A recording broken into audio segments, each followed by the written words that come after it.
भोपाल की सांसद प्रज्ञा ठाकुर का एक बयान फिर से सुर्खियों में है। जी हां, प्रज्ञा ठाकुर कांग्रेस पर बरस पड़ी और विक्षिप्तों की पार्टी कह दिया कांग्रेस को। क्या वजह है कि प्रज्ञा ठाकुर कांग्रेस पर इतनी गुस्साई हुई है और कांग्रेस नेता पर जमकर उन्होंने टिप्पणी कर दी। कांग्रेस नेता कौन है बता दूं, राशिद अल्वी, जिनको लेकर गुस्सा निकला प्रज्ञा ठाकुर भोपाल की सांसद जो है, और उन्होंने निशाना साध दिया हिंदुत्व के मुद्दे पर राशिद अल्वी पर। क्या कुछ प्रज्ञा ठाकुर ने कहा, पहले मैं वो आपको सुनवाता हूं।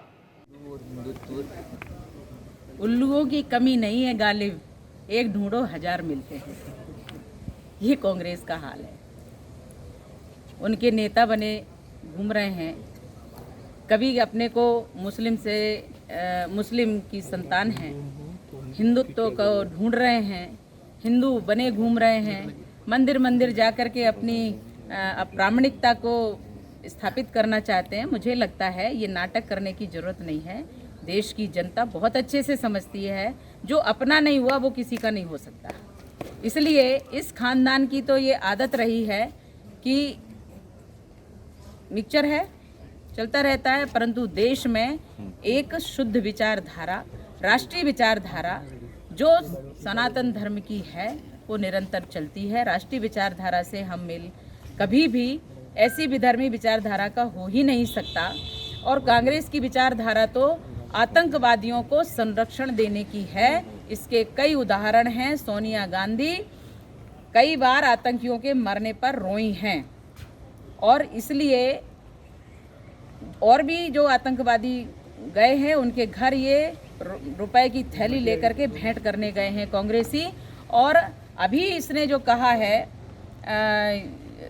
इसने राशिद अल्वी ने जो कहा है, ये निश्चित रूप से विक्षिप्तों की पार्टी बन गई है।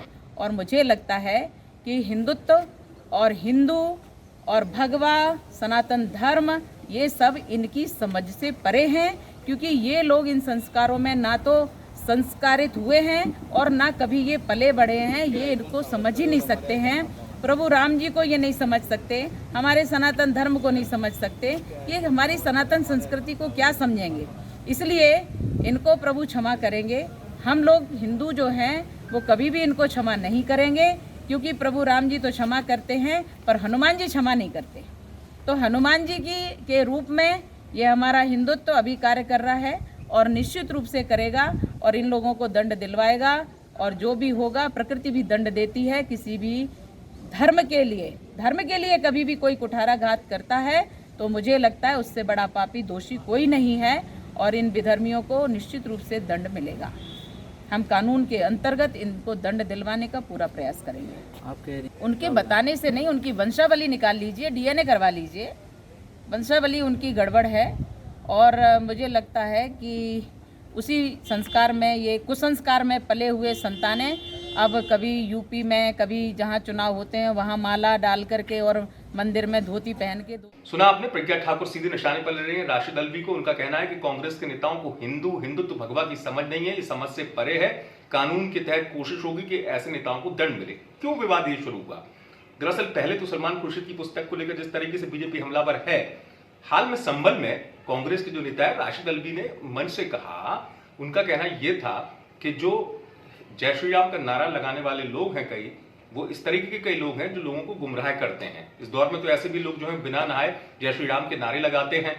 मुनि और निशाचर जैसे शब्दों का भी उन्होंने मंच से इस्तेमाल किया और कहा कि इनको मुनि नहीं कहा जा सकता ऐसे लोगों को जो लोगों को गुमराह करते हैं। बस ये वजह हुई, और उसके बाद प्रज्ञा ठाकुर जो है वो हमलावर हैं अब कांग्रेस पर। सीधे निशाना साधा, आपने सुना, हिंदुत्व और भगवा की बात सामने आ गई, और प्रज्ञा ठाकुर ने इस मसले पर कांग्रेस को विक्षिप्तों की पार्टी तक कह डाला। दरअसल देश या प्रदेश की सियासत में इन दिनों हिंदुत्व की, जब से सलमान खुर्शीद की किताब आई है, इस पर सियासी बहस ज्यादा छिड़ गई है। बीजेपी हमलावर हो रही है कांग्रेस पर।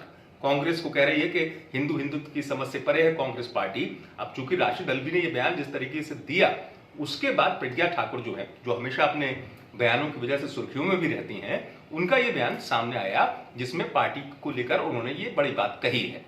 प्रदेश की सियासत में एक बार फिर ये घमासान सियासी तौर पर नजर आने लगा है इसी मुद्दे को लेकर। आप देखते रहें।